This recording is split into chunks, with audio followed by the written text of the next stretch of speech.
The Lord be with you. A reading from the Holy Gospel according to Matthew. Jesus said to his disciples, "The kingdom of heaven is like a landowner going out at daybreak to hire workers for his vineyard. He made an agreement with the workers for 1 denarius a day and sent them to his vineyard. Going out about the 3rd hour, he saw others standing idle in the marketplace, and he said to them, 'You go to my vineyard too, and I'll give you a fair wage.' So they went.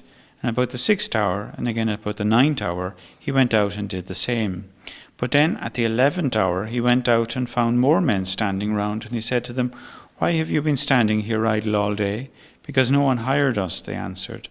He said to them, 'You go into my vineyard too.' In the evening, the owner of the vineyard said to the bailiff, 'Call the workers and pay them their wages, starting with the last arrivals and ending with the first.' So those who were hired at about the 11th hour came forward and received 1 denarius each. When the first came, they expected to get more, but they too received 1 denarius each. They took it, but they grumbled at the landowner. 'The men who came last,' they said, 'have done only 1 hour, and you've treated them the same as us, though we have done a heavy day's work in all the heat.' He answered one of them and said, 'My friend, I am not being unjust to you. Did we not agree on 1 denarius? Take your earnings and go.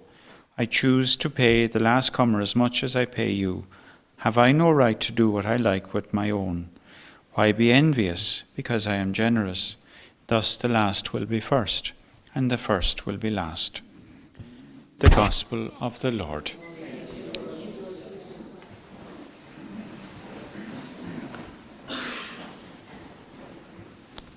This is a gospel again of Jesus' extraordinary mercy in so many ways, and extraordinary, it's beyond. And we're to follow suit. We have to be extraordinary in our mercy and in our forgiveness of people. This is what he's hinting at. You could understand, he's going out there at 9 o'clock in the morning, and he's actually told them, "I'll pay you 1 denarius, which is a lot of money for 1 day's work. It's good wages." And they agree. "Grand, we'll work." And then others come in. He goes out again at 12 and he says, "I'll pay you 1 denarius for a day's work," and they agree. He goes out at 3 o'clock and he says, "I'll pay you 1 denarius for a day's work." Come in. And then he goes out at 5 o'clock and they're closing the shop at 6 and he says, "I'll pay you 1 denarius for a day's work. Come." It is very fair, isn't it? They have been told, this is what you're getting. But of course the ones that started at 9 said, "Well, now hold on, we've worked all." He says, "Did you not agree?" So it's basically been kind of Jesuitical. He's thrown it back at them and says, "No, you agreed. I'm generous. But just you think now that I've given them more than I've given you, but I've given everyone equally. It's just you've worked all day, basically. You've worked all day." We can be like that as Christians, Wouldn't we love to be the people at 5 o'clock? I would anyway. I definitely love to be the one at the 5 o'clock. But if you're working all day, you wouldn't like the person at 5 o'clock. You're yourself. And this is what Jesus is teaching us. It's an extraordinary mercy. I am fair, I am just. You said, "Look what I have said," went to my Mass every Sunday, and I've said all my prayers, and I'm doing this for years, and I have all the Lents, and all the fasting, and all everything else. I've been merciful and kind. And now you give a criminal the door in, hasn't been in Mass in years or ever gone to Knocker on a pilgrimage, and you're letting him straight in ahead of me. That would drive you mad, wouldn't it? Yeah. Well, that's the gospel today. That's Jesus' teaching. Wouldn't you love to be the criminal at the 5 o'clock? Yes, you would. We would.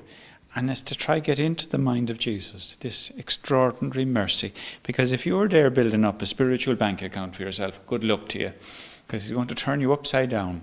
Because he's not like that. He's not, and therefore we are human, yes, and he's human too. But he's just showing you how everything turns upside down. It's wonderful to hear of a person's conversion of life. It's wonderful to hear it. But we should never say, but sure, I've done this. Because then you're like the prodigal son's brother. I've worked hard for you, Father. I've stayed on this farm for you. And your man went and he squandered everything on us, and you welcome him back. If that's in us, it's bad. It's bad. But it is in all of us. It is in all of us, It's blessed are the poor in spirit. Yeah. I need you. And if you want to be more merciful to him, fine. You see this in parents. I mean, you'd hear so many stories as a priest of parents, they treat their family so equal, and then there's one bowled one who just breaks the mother's heart, and yet the others look on and say, yeah, but sure, she's as good to him as she is to us. But she's a mother. It's a mother. It's an extraordinary mercy. So, yeah, Jesus has these extraordinary teachings which are very hard, but yet thanks be to God for them. Because if we were the criminal or we were the bowled one in our family who broke everyone's heart and we got that mercy back, well, sure, that's what the faith is about.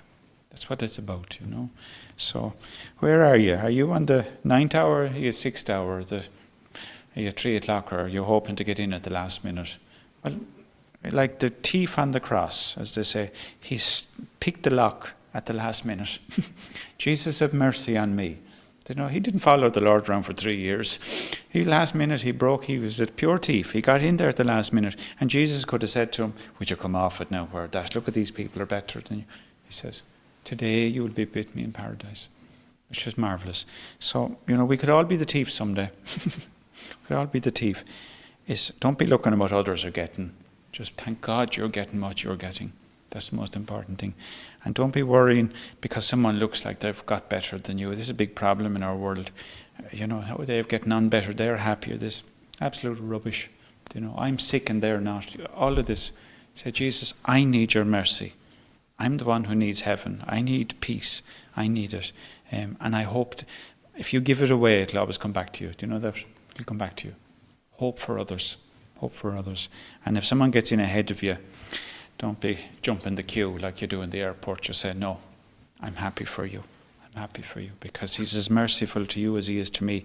And he will measure my love for others as I measure it out.